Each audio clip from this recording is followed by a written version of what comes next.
Ya. Ketika dia kontes tetap harus mulai dari regional. Mulai dari bawah dulu. Ya, regional dia mendapatkan sertifikat seperti ini. Nih contohnya. Nah, sertifikat regional. Regional. Nilainya dalam bentuk rapor tapi masih di sertifikat.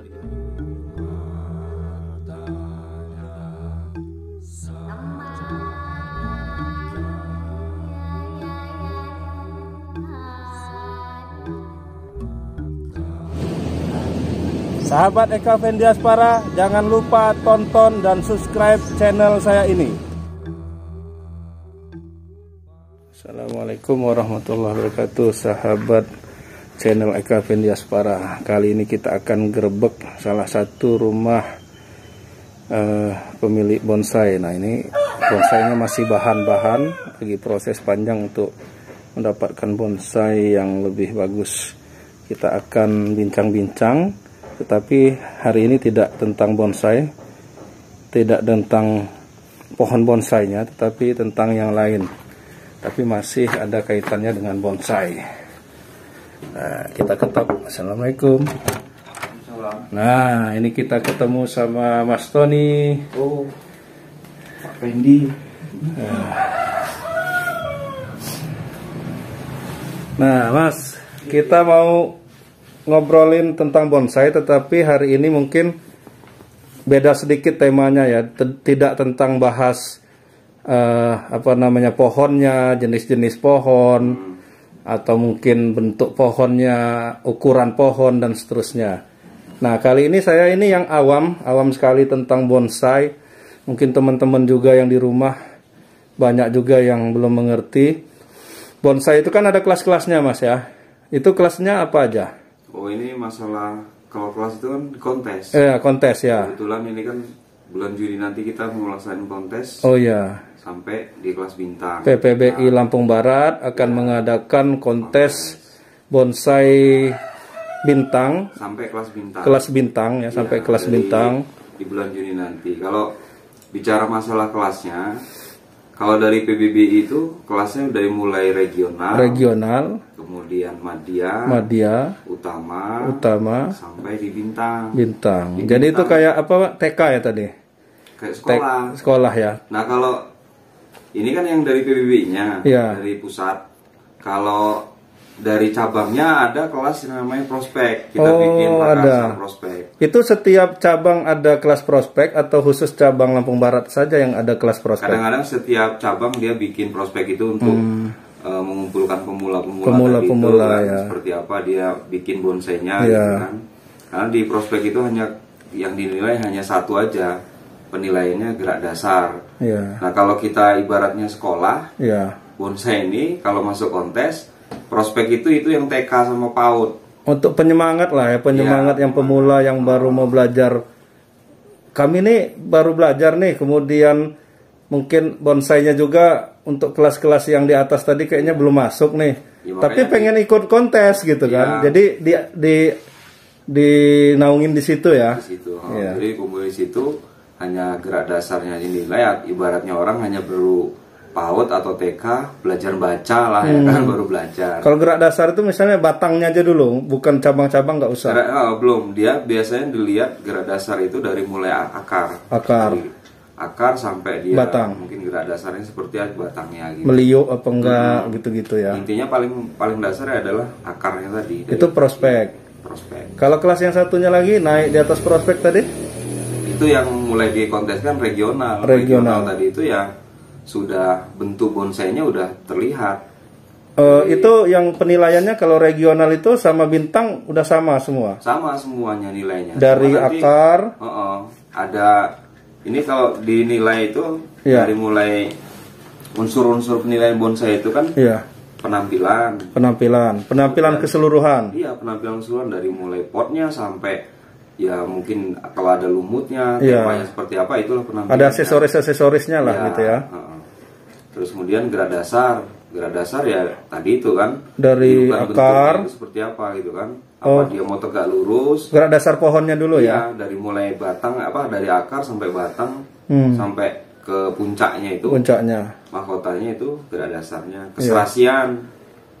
Kemudian keserasiannya serasi nggak di antara cabang dengan batang. Iya, imbang nggak gitu ya. Jangan gedean cabang daripada batang gitu kan. Batangnya gede, akarnya kecil kan. Dia nanti. Iya. Terus kematangan. Nah, kematangan ini berkarakter kata orang itu yang udah bilang, oh udah kelihatan tua pohon ini, itulah kematangannya. Gitu ya. Nah, kalau matang enggaknya itu Mas, itu tergantung usia pohon itu sendiri. Nah, ini kayak bahasanya si Lunyu Kilat ya. Pakai sendiri-sendiri. Jadi tergantung usia atau tergantung perawatan, karena saya lihat kan ada yang kayak dicongkel-congkel batangnya, di apa-apa kayak seperti mati ya, di treatment lah intinya. Iya, di trainer itu kematangan itu menunjukkan pohon itu ya seolah-olah umurnya udah tua. Tapi belum tentu harus dia berumur tua secara nyata ya. Iya, bisa jadi dia karena proses pengkerdilannya dikurangi makanan, dia akhirnya menimbulkan karakter kesan matang tadi. Pokoknya taruh di pot pohon ini. Iya. Itu kalau makanannya sama minumnya airnya dikit, ya lama-lama dia kan kerdil. Jadi menua gitu. Kalau dia banyak makanan, otomatis cabang tunasnya begitu cepat tumbuh kan gitu. Jadi misalnya gini, kayak umur batang 20 tahun, belum tentu juga karakter tuanya ada kan kalau tidak tidak diproses gitu kan. Jadi ibaratnya orang bikin bonsai biasanya kan di ground. Di ground itu batang sama akarnya kadang-kadang udah masih terlihat muda kalau di tanah, saking suburnya kan.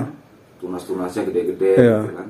Biasanya proses bonsai ini setelah di ground sampai berapa persen dia bentuk kerangka pohon tadi dari bawah sampai batang sampai cabang udah bener, bahkan mungkin sampai perantingan, baru nanti diangkat ke pot. Gitu. Tapi untuk proses pematangannya tadi, biar dia agak dipres lagi kan.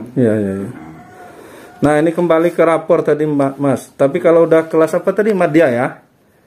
Oh, rapor. Enggak, kalau udah kelas apa tadi, madya? Regional, madya, utama, bintang ya. Nah, kalau kelas-kelas itu kan sudah intinya keseluruhan dari apa yang ada di bonsai itu sudah dinilai lah intinya kan. Kalau kelas prospek tadi cuman beberapa item lah, belum semua gitu ya.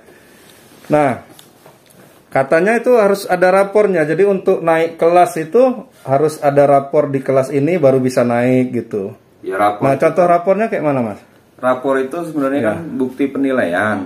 Cuma kalau orang ikut kontes bonsai, biasanya masuk dari mulai regional. Walaupun bonsai itu mungkin kalau udah mateng, ketika dia kontes tetap harus mulai dari regional. Mulai dari bawah dulu. Ya, regional dia mendapatkan sertifikat seperti ini. Nih contohnya. Sertifikat regional. Nilainya dalam bentuk rapor tapi masih di sertifikat di baliknya, di belakangnya ya. Jadi kayak ijazah anak SD itu ya. Ijazah. Kayak kita mau sekolah itulah ya. Nah, untuk naik kelas dari regional ke madya ada kriteria tertentu. Biasanya dapat bendera merah atau baik sekali, 3 kali baru dia bisa naik kelas ke madya. Tapi kalau dia langsung nggak merah, misal langsung best 10, best 10, best in class, bisa langsung dia best in show. Bisa ya. Bisa dia langsung pindah ke kelas lebih tinggi. Tapi kalau yang merah aja. Tapi kalau dia dapat hijau Mas, berapa kali dapat bendera hijau misalnya? Ya masih panjang dia berarti. Mesti harus ke merah dulu. Harus merah dulu. Oh gitu. Hijau itu kan berarti secara penilaian hijau itu cuma baik. Kalau merah itu baik sekali. Baik sekali. Kalau hijau itu berarti nilainya kurang dari kriteria unsurnya tadi. Berarti ada pohon itu harus dikejar dia sampai dia bisa merah ya. Ada penampilannya kurang pas. Gerak dasarnya atau keserasiannya gitu. Nah, setelah di madya itu kita kalau pohon tadi udah masuk madya, baru dia dapat rapor kayak gini. Nah, lapor lagi. Rapor.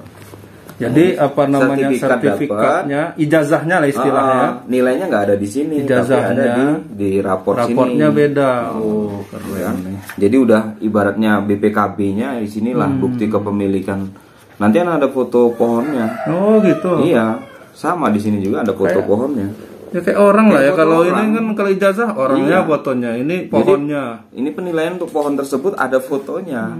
Makanya ada dibilang tampak wajahnya yang mana gitu kan, bagian supaya depannya pohon nanti dipasang di sertifikat. Nggak pas lagi bongkongnya ya di foto kan? Oh gitu, betul, ada nilainya. Nah ini kelas apa tadi? Madya ya? Iya, mulai dari kelas Madya. Nah nanti kalau memang ini prosesnya sama, kalau dia dapat bendera utama, nilainya kurang mencukupi, dia mau naik ke utama ya sama kriterianya. Harus 3 kali bendera merah. Ya nanti kalau dia base in class di Madya baru bisa langsung dia pindah ke utama. Nah nanti rapot ini akan dibawa terus sampai ke kelas tinggi, sampai dia habis. Ya walaupun misalnya dia kelas bintang, raport-raport yang dari kelas utama dan segala macam harus disimpan. Iya, disimpan, karena pada saat sekarang pohon bonsai ini mau ikut kontes di Madya. Iya. Ya kan? Karena buktinya kan? Iya, ditanya nanti sama mana raportmu? Pendaftaran pohon itu. Mana buktinya regional? Iya, raportnya. Begitupun ketika sudah di Madya, dia mau ke bintang, belum nyampe ke utama, belum nyampe ke utama karena mungkin belum cukup nilainya. Iya. Itu pun dia harus menunjukkan ini. Begitupun kalau mau naik terus, raport ini dibawa terus. Jadi ada apa sejarahnya lah, historinya dia. Iya. Jadi gini Mas, kontes bonsai itu kan yang pernah kita ngobrol-ngobrol dulu ya, walaupun nggak ngobrol di video ya. Memang kadang tidak ada, bukan kadang ya, tidak ada hadiah gitu sebagai pemenang, atau bendera kuning, bendera hijau, bendera merah, atau lagi apa istilahnya the best in class, the best 10, best in show, yang paling hebat di pameran itu, dia tidak ada hadiah tertentu nominal gitu. Tapi dia bentuk pengakuan berupa lapor ijazah inilah gitulah ya. Buktiannya di situlah nilai pohon tadi itu akhirnya bisa menimbulkan pohon tersebut jadi mahal karena memang sudah ada pengakuan. Iya. Dan kadang-kadang di pameran itu banyak orang juga yang mau beli kan, apalagi kalau dia sudah best in class, dibeli orang dengan ada raport itu. Nah kalau misalnya dibeli, raportnya juga dibawa mereka kan? Dibawa biasanya dibawa sebagai bukti. Seandainya ini ibaratnya BPKB tadi, pohon tadi udah nyampe di kelas utama, terus dibeli, punya orang itu saya beli kan, ya berikut sertifikat dan raportnya saya bawa. Kalau BPKB-nya nggak dibawa, saya ikut kontes, kan ditanya pembuktiannya mana gitu. Nanti dikira, pohon ini udah Madya. Dikira pohon bodong nanti. Makanya, kan, gitu. Kayak motor. Nggak mungkin, nggak percaya orang kalau walaupun ini pohon ini sudah sampai bintang, kalau nggak ada pembuktiannya, nggak mau. Pihak panitia itu. Untuk yang mengesahkan Mas, biasanya itu dari panitia, misalnya kayak PPBI Lampung Barat. Nah, panitia PPBI Lampung Barat yang membuat ijazahnya, termasuk yang menandatanganinya, atau itu dari PPBI pusat nasional? Jadi yang di cabang itu, prakarsa cabang itu hanya yang prospek. Prospek. Jadi desain prospek termasuk yang penandatanganan, bahkan penilaian tetap dibantu juga dari pusat. Tapi kalau regional sampai ke bintang ya semuanya sertifikat maupun rapor maupun ininya dari pusat. Gitu. Nanti juri juga pusat yang tanda tangani. Paling cabang itu nambahin dia ada tanda tangannya mengetahui panitia sama ketua cabang, ya kan? Panitia penyelenggaranya siapa, gitu. Ya kan? Ada panitia penyelenggaranya, kemudian PPBI cabangnya ketuanya siapa, ada pengesahannya semua. Luar biasa nih, pengetahuan yang baru bagi saya, terutama yang tidak tahu bonsai juga. Mungkin teman-teman yang baru belajar bonsai juga, bahwa kalau bonsai mau masuk kontes, kemudian mau prospeknya lebih bagus lagi di nilainya dan di yang lain-lainnya, ya memang harus mengikuti kontes, kemudian ada aturan-aturan di kontes, dan itu tadi ada raport, ada ijazah. Wah, luar biasa. Itu tolak ukurnya sebagai bonsai. Kalau bonsai sebenarnya bebas, tapi untuk hiasan di rumah aja kita stylenya bebas-bebas saja. Tapi ketika dia mau kontes dan memang pohon tadi bisa dibuat nilainya lebih tinggi, nilai ekonomisnya juga lebih tinggi, tolak ukurnya ikut kontes ini. Ada raportnya, ada sertifikatnya. Kita nggak bisa ngomong pohon saya ini buatan hasil karya seni saya ini sudah hebat. Kalau nggak ada pembuktian berupa ijazahnya, zong juga kan. Dia udah sekolahnya udah nyampe mana. Iya. Kalau sekedar cuman dilihat bagus, kemudian ada pengakuan dari orang, wah ini keren-keren. Cuma beda sayang, rasa sayang aja karena buatan untuk apa, hiburan aja kan gitu. Tetapi secara pembuktian, secara ilmiahnya lah bahasanya itu kan. Sama aja kayak misalnya orang sekolah nih, dia nggak lulus SD tapi dia pinter bahasa Inggris segala macam, ya hebat gitu. Tapi tidak ada ijazahnya gitu loh, sama kayak itu tadi. Itu otodidak aja, otodidak nggak ada pengakuan, ngaku-ngaku sarjana nggak bisa. Iya benar. Terima kasih Mas Tony nih udah sharing tentang ini rapotnya, ada bentuk-bentuk rapot. Nah mudah-mudahan ini berguna bagi kita semua, terutama yang penghobi bonsai. Jangan lupa juga nanti bulan Juni. Nah ini jangan lupa bulan Juni, tanggal 18 sampai 27 kita laksanakan kontes dan pameran bonsai nasional udah sampai kelas bintang. Iya, sampai kelas bintang. Katanya kabarnya satu-satunya baru pertama di Sumatera yang sampai kelas bintang. Di Sumatera sampai kelas bintang. Nah, itu. Teman-teman yang dari luar daerah, terutama kayak ini Pak D Warsito dari Tulangbong Barat, kemudian teman-teman bonsai yang lain datang sini, siapa tahu bisa ikut kontes. Kalaupun nggak bisa ikut kontes ya nonton lah ya. Biar ngeramein ya. Terima kasih Mas Tony udah sharing nih. Nah, terima kasih teman-teman di rumah. Kita sudah ngobrol-ngobrol sedikit tentang ijazah rapot dari bonsai-bonsai ini. Ternyata tidak segampang itu ya. Bonsai cuman ngelihat indahnya saja, tetapi ada apa ya, step-stepnya sehingga sampai ada rapot, sampai bisa lulus itu bisa naik lagi tingkat dan seterusnya. Terima kasih, mohon maaf kalau banyak salah-salah, mungkin ada saya dan Mas Tony salah berbicara, mohon maaf, namanya kita sama-sama belajar. Assalamualaikum warahmatullahi wabarakatuh. Jangan lupa subscribe YouTube Eka Pendi Aspara ya guys.